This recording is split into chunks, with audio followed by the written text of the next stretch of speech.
Hello everyone. So we are discussing previous year questions of the chapter ecosystem and the topic ecological pyramids. In today's session we are going to discuss a long answer type question of 5 marks which was asked in the CBSE board All India examination 2019. So the question is A part, the pyramid of energy is always upright. Explain. तो बेटा इस question के ए part में हमें बोला गया है कि पिरामिड ऑफ एनर्जी हमेशा अपराइट होता है.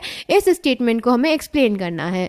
Then B part is explain with the help of labeled diagrams the difference between an upright pyramid of biomass and an inverted pyramid of biomass. तो बेटा इस क्वेश्चन के बी पार्ट में हमें diagram की हेल्प से upright pyramid of biomass और inverted pyramid of biomass में डिफरेंस बताना है. So let's check the answer. तो बेटा ए पार्ट में हमें बताना था कि पिरामिड ऑफ एनर्जी हमेशा अपराइट क्यों होता है. तो बेटा ऐसा इसीलिए होता है क्योंकि एनर्जी हमेशा एक ही डायरेक्शन में फ्लो करती है, हमेशा लोअर ट्रॉफिक लेवल से हायर ट्रॉफिक लेवल की तरफ जाती है. और जब एक ट्रॉफिक लेवल से दूसरे ट्रॉफिक लेवल की तरफ एनर्जी ट्रांसफर होती है तो कभी भी पूरी एनर्जी ट्रांसफर नहीं होती, कुछ एनर्जी लॉस हो जाती है और सिर्फ 10% एनर्जी ही ट्रांसफर होती है. इसीलिए हायर ट्रॉफिक लेवल पर जाते जाते एनर्जी बहुत कम हो जाती है. इसीलिए पिरामिड ऑफ एनर्जी हमेशा अपराइट बनता है. Clear. So the answer is a part, the pyramid of energy is always upright because energy always flows in one direction and decrease at every trophic level, as not all the energy is transferred from one trophic level to the other because some energy is lost at every trophic level in the form of heat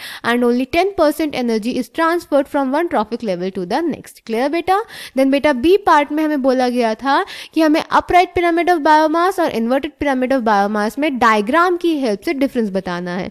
तो बेटा जो upright pyramid of biomass होता है इसमें जो producers होते हैं उनका बायोमास ज़्यादा होता है और फिर हायर ट्रॉफिक लेवल पे बायोमास डिक्रीज होता जाता है. पर जो इन्वर्टेड पिरामिड ऑफ बायोमास होता है इसमें प्रोड्यूसर्स का जो बायोमास होता है बहुत कम होता है और कंज्यूमर का प्रोड्यूसर्स से ज़्यादा होता है. फॉर एग्जाम्पल अपराइट होता है बेटा ग्रासलैंड में और इन्वर्टेड होता है बेटा सी इकोसिस्टम में. जो ग्रासलैंड इकोसिस्टम है वहाँ पे प्लांट ज़्यादा होंगे तो उनका बायोमास ज़्यादा होगा, फिर कंज्यूमर उनसे कम होते चले जाते हैं तो उनका बायोमास डिक्रीज होता चला जाएगा. पर जो सी इकोसिस्टम है उसमें फाइटोप्लैंक्टन्स यानी प्रोड्यूसर्स बहुत कम होते हैं और कंज्यूमर्स यानी फिशेस ज़्यादा होती हैं. इसीलिए वहाँ पे इन्वर्टेड पिरामिड ऑफ बायोमास आता है.